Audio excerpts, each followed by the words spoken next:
अस्सलाम वालेकुम, मैं हूं दीन इम्तियाज़ और आप देख रहे हैं तख्ती ऑनलाइन।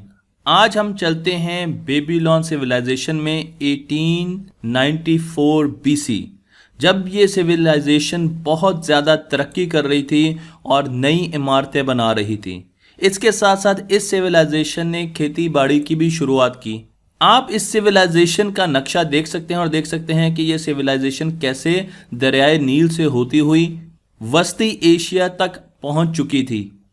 चलें हम ख्याल करते हैं कि आप इस सिविलाइजेशन में ज़िंदा हैं और एक किसान हैं और आपने अपनी ज़मीन का अहाता मालूम करना है, क्योंकि आपने मुख्तलिफ़ किस्म की सब्ज़ियां लगानी हैं, आपने गाजरें भी लगानी हैं और आपने बंद गोभी भी लगानी है।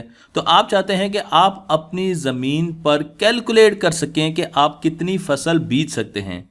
इसके लिए ये सिविलाइजेशन एक सिंपल फार्मूले का इस्तेमाल करती थी जो मैंने आपको यहाँ पर दिखाया है। अगर आप सी क्रॉप को या फसल को कह लें तो वो बराबर होगी m into x square. m का मतलब है यूनिट स्क्वायर, एक यूनिट स्क्वायर में कितनी क्रॉप उग सकती है, कितनी फसल उग सकती है। इसी तरीके से x एक पूरे खेत की एक साइड है, एक लेंथ है। ये अगर स्क्वायर है फील्ड जिसमें आपने क्रॉप लगानी है तो इसकी एक साइड जो है वो x है, तो इसका मतलब ये कि इसका एरिया क्या होगा, x स्क्वायर होगा। इस तरीके से आप अज्यूम कर सकते हैं कि आप इस पूरे खेत में, इस पूरी ज़मीन में कितनी फसल लगा सकते हैं। तो यहाँ से हमें यह पता चला कि क्वाड्रेटिक इक्वेशन बहुत पुरानी है, बहुत पुराने अरसे में रहती थी और इनसे हम ज़मीन का एरिया मालूम करते थे। लेकिन अब आपके लिए एक मसला आ रहा है, क्योंकि अब टैक्स कलेक्टर आपके पास आ चुका है और वो आपको ये कह रहा है हुकूमत ने जो आप पर टैक्स लगाया है उसमें आपको 100 टन की फसल क्रॉप उनको देनी होगी। आप सोच में पड़ गए कि 100 टन या 100 टन की क्रॉप फसल मैं कितनी ज़मीन पर उगा सकता हूं, और उसके लिए आपने इस फार्मूले का इस्तेमाल किया और आपने उस खेत की, उस ज़मीन की एक साइड निकाली जिसे x कहा जाएगा। तो x आपने जब निकाले, क्योंकि आपको क्रॉप का भी पता है और आपको यह भी पता है कि आप यूनिट स्क्वायर में इतनी क्रॉप उगा सकते हैं, तो आप x की वैल्यू मालूम कर लेंगे और आपको अंदाज़ा हो जाएगा।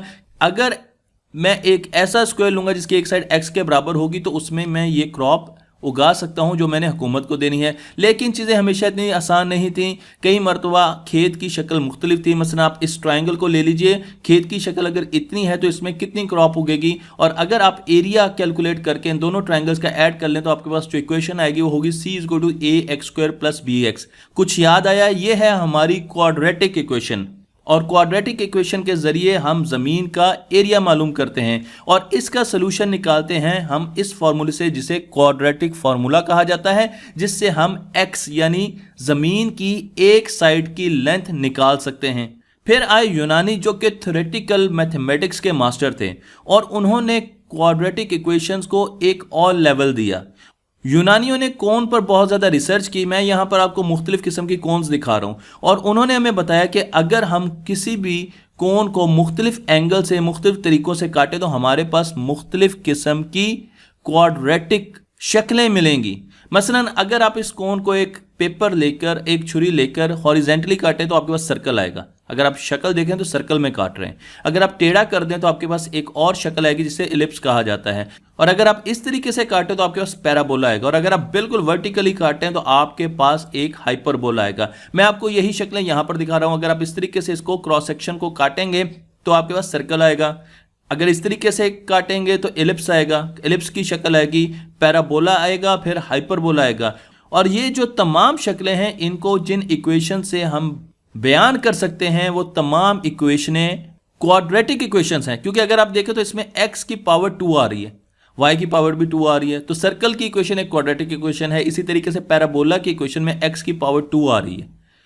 इसी तरीके से एलिप्स की इक्वेशन में भी x की पावर 2 आ रही है और हाइपरबोला की इक्वेशन में भी x की पावर 2 आ रही है। तो आप देख सकते हैं कि ये 4 क्वाड्रेटिक क्रॉस सेक्शन है एक कोन के, जिनके बारे में हमें यूनानियों ने बताया और इनके ज़रिए हमने बहुत तरक्की की।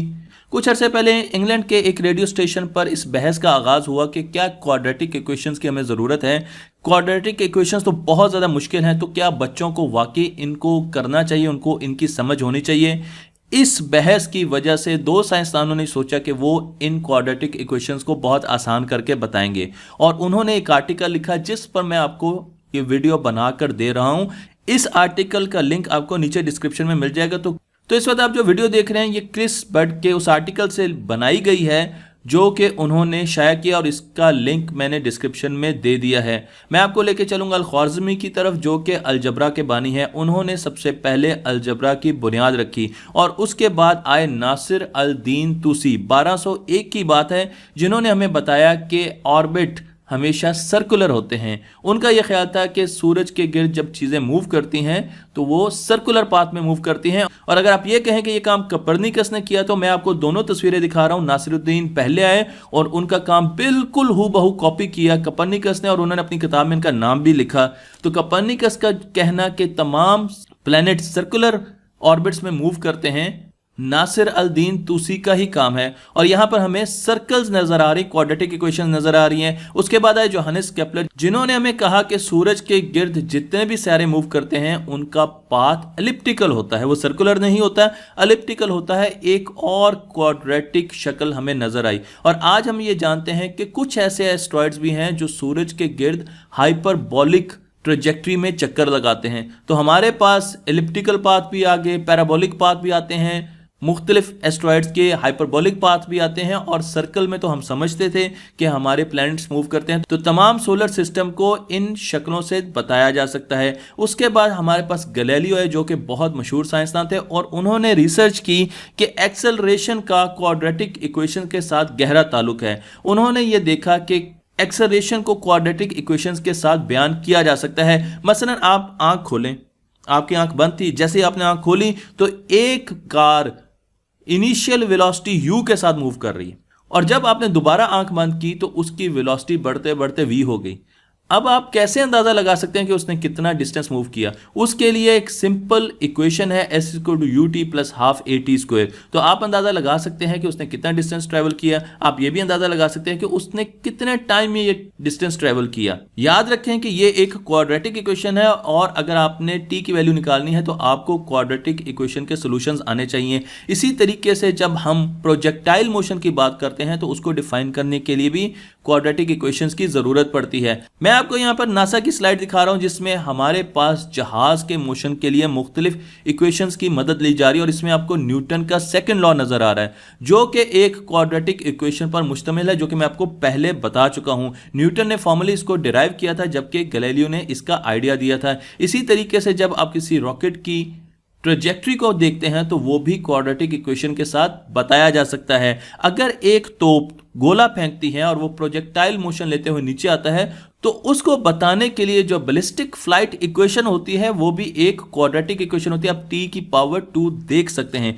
तो क्वाड्रेटिक इक्वेशन मोशन को बहुत अच्छे तरीके से डिफाइन करती है। गैलीलियो जब भी चर्च में जाते थे तो वो ऊपर फानूस को देखते थे और देखते थे कि फानूस एक पेंडुलम की तरह घूमता है। वो बहुत कोशिश करते थे कि उसको किसी तरीके से मैथमेटिक्स में लाएं, लेकिन उनको कामयाबी ना हो सकी, क्योंकि ये काम करना था न्यूटन ने हमें पहली टेलीस्कोप भी दी, और इस टेलीस्कोप की खास बात यह थी कि इसमें एब्रेशन नहीं थी। जिस चीज़ का हम इमेज लेते थे वो इमेज धुंधला नज़र नहीं आता था, जबकि गैलीलियो की टेलीस्कोप में ये प्रॉब्लम था। और उसकी वजह यह थी कि उनकी टेलीस्कोप में लेंस इस्तेमाल हुए थे, और लेंस तमाम लाइट की किरणों को एक जगह पर फोकस नहीं कर पाते थे।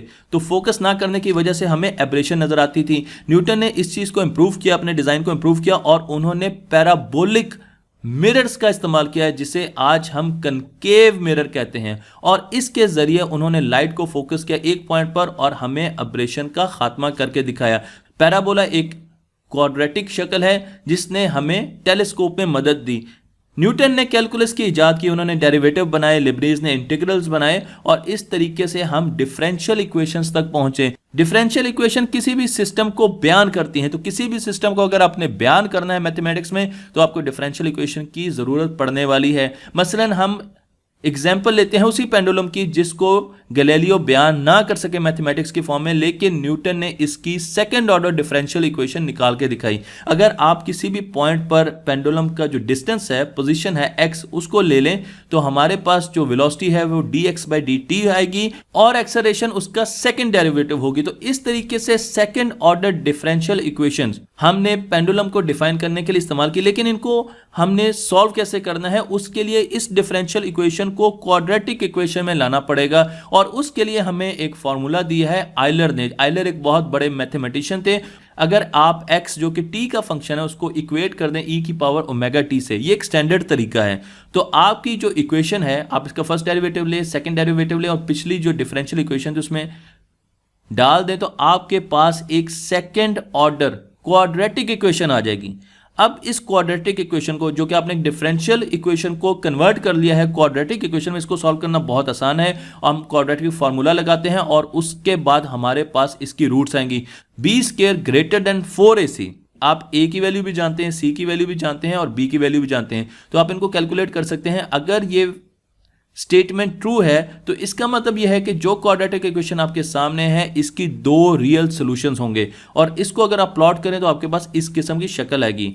आसान लफ्जों में ये सॉल्यूशन हमें ये बता रहा है कि आपका पेंडुलम ऑसिलेट नहीं करेगा। देखिए आपको यहाँ पर ऑसिलेशन, आपको यहाँ पे साइनसॉइडल शक्ल नजर नहीं आ रही। तो हम ये कह सकते हैं कि इस वक्त पेंडुलम को शदीद फ्रिक्शन का सामना है। वो या तो पानी में मूव कर रहा है या वैक्स में मूव कर रहा है या किसी भी गाढ़ी डेंसिटी वाले लिक्विड में मूव कर रहा है, इसलिए वो एक जगह से दूसरी जगह ऑसिलेट नहीं कर पा रहा, बल्कि हम उसको छोड़ते हैं तो वो वापस रेस्ट पर आ जाता है। इसी तरीके से अगर हम दूसरे सोल्यूशन को देखें b² > 4ac, तो इसका मतलब ये है कि हमारे पास ऑसिलेटिंग सोल्यूशन है। उसको ड्रॉ करें तो हमारे पास देखिए पेंडुलम को आपने छोड़ा तो वो अब मूव कर रहा है, ऑसिलेट कर रहा है। पेंडुलम है वो ऑसिलेट करेगा। और मैं आपको ये भी बता दूं कि क्वाड्रेटिक इक्वेशंस जो हैं उनकी रूट्स कॉम्प्लेक्स होंगी और उसमें स्क्वायर रूट आयोटा भी आपके पास आएगा। इस चीज़ का फ़ायदा इंजीनियर्स और डिज़ाइनर्स बहुत ज़्यादा उठाते हैं, क्योंकि मैंने एक सिस्टम डिज़ाइन करना है, मैंने ये एक मशीन डिज़ाइन की। अब मैं ये देखना चाहता हूँ कि इस मशीन का बिहेवियर कैसा होगा, तो मैं उसको इनपुट देता हूँ और इनपुट पर उसकी आउटपुट नोट करता हूँ कि क्या उसकी आउटपुट ग्रो करेगी, क्या उसकी आउटपुट सेम रहेगी, स्टेडी स्टेट में रहेगी, या उसकी आउटपुट कम होती जाएगी। इससे मुझे अंदाज़ा हो जाएगा कि मेरी मशीन का बिहेवियर क्या है। और इस मॉडलिंग के लिए मैं इस मशीन की डिफरेंशियल इक्वेशंस बनाऊंगा, उनको क्वाड्रेटिक इक्वेशंस में कन्वर्ट करूंगा और फिर उनकी रूट्स को देखूंगा कि उनकी रूट्स क्या बिहेवियर दे रही हैं। इसी के साथ साथ हम डिस्टर्बेंस भी देखते हैं। बाज़ औक़ात इनपुट की बजाय हम डिस्टर्बेंस देते हैं सिस्टम को कि अगर सिस्टम में एक एबनॉर्मल इनपुट आ जाए तो फिर ये सिस्टम का बिहेवियर क्या है। क्या आउटपुट बहुत तेज़ी से बढ़ना शुरू तो नहीं कर देगी और हमारे कंट्रोल से बाहर चली जाएगी? क्या आउटपुट जीरो होना तो नहीं शुरू हो जाएगी और हमारे कंट्रोल से बाहर चली जाएगी? तो इस तरीके से हम नॉन इनपुट्स भी देते हैं और अननोन इनपुट्स भी देते हैं। मसलन आपने बिल्डिंग्स डिज़ाइन की और आपने उसकी क्वाड्रेटिक इक्वेशंस बनाकर उसको सॉल्व किया, पहले आपने डिफरेंशियल इक्वेशन बनाई, उसके बाद एक टॉर्नेडो आता है, बहुत तेज हवाएं चलती हैं, तो आप ये देखना चाहेंगे कि जब इतनी तेज हवा चलेगी तो क्या ये बिल्डिंग्स की वाइब्रेशन इतनी ज़्यादा हो जाएंगी कि इसको तबाह कर सकें, या ये नॉर्मल रहेंगी, या इनकी वाइब्रेशन इतनी नहीं होंगी बल्कि कम होती जाएंगी जब हवा तेज चलेगी कि ये बिल्कुल स्टेबल रहें। तो आपको इस सिस्टम के बिहेवियर का इल्म हासिल करने के लिए क्वाड्रेटिक इक्वेशन का इस्तेमाल करना पड़ेगा। इसी तरीके से अगर अर्थक्वेक आता है तो फिर हमारे सिस्टम का बिहेवियर कैसा होगा? आप डिफरेंशियल इक्वेशन बनाएंगे, उसको क्वाड्रेटिक इक्वेशन में कन्वर्ट करेंगे और सॉल्यूशंस निकाल लेंगे। मेरे पास एक सर्किट बोर्ड है और इस सर्किट बोर्ड की आउटपुट मैं देखना चाहता हूं, इसको अगर मैं एसी इनपुट वोल्टेज दूं तो क्या आउटपुट वोल्टेज बढ़ना शुरू कर देगी, सेम रहेगी, या कम होना शुरू हो जाएगी? क्योंकि कुछ ऐसे केसेस होंगे जिसमें मुझे वोल्टेज ज्यादा चाहिए हो। मतलब मैं अगर एक एम्पलीफायर बना रहा हूं तो मुझे ये वाली आउटपुट चाहिए। कुछ ऐसी जगह होंगी जहां पर मुझे आउटपुट कम चाहिए होगी। मतलब मैं एक रेगुलेटर बना रहा हूं तो मुझे आउटपुट कम चाहिए होगी। इसलिए ये मेरे डिजाइन पर बेस करता है कि मुझे कौन सी आउटपुट लेनी है और इस पूरे सिस्टम को मॉडल करूंगा अगेन डिफरेंशियल इक्वेशन के साथ। लेकिन बिजली गिरी और किसी भी तरीके से उस थंडरस्टॉर्म के बिजली के वोल्टेजेस इस सिस्टम में आ गए तो फिर इसका रिस्पांस कैसा होगा? इसको डिजाइन करने के लिए और इसको मॉडल करने के लिए जो डिफरेंशियल इक्वेशंस बनाई गई हैं उनसे हम ये मालूमात हासिल कर लेंगे कि अगर इसको एबनॉर्मल इनपुट दी जाए तो फिर इसका सोल्यूशन हमें क्या बताता है कि आउटपुट क्या बहुत बढ़ेगी, बहुत कम होगी या सेम रहेगी। तो मुझे उम्मीद है कि अब आपको अंदाज़ा हो गया होगा कि क्वाड्रेटिक इक्वेशंस ने हमें कितनी तरक्की दी, कहाँ कहाँ इस्तेमाल होती हैं, और जब डिफरेंशियल इक्वेशंस को क्वाड्रेटिक इक्वेशन में चेंज करके हम उनके सोल्यूशंस निकालते हैं तो हमें सिस्टम मॉडलिंग में कितना फ़ायदा होता है, इंजीनियरिंग में और डिज़ाइनिंग में। अगर आपको ये वीडियो पसंद आई है तो मेरे चैनल को लाइक कीजिए, शेयर कीजिए और इसे दूसरों तक पहुंचा दीजिए।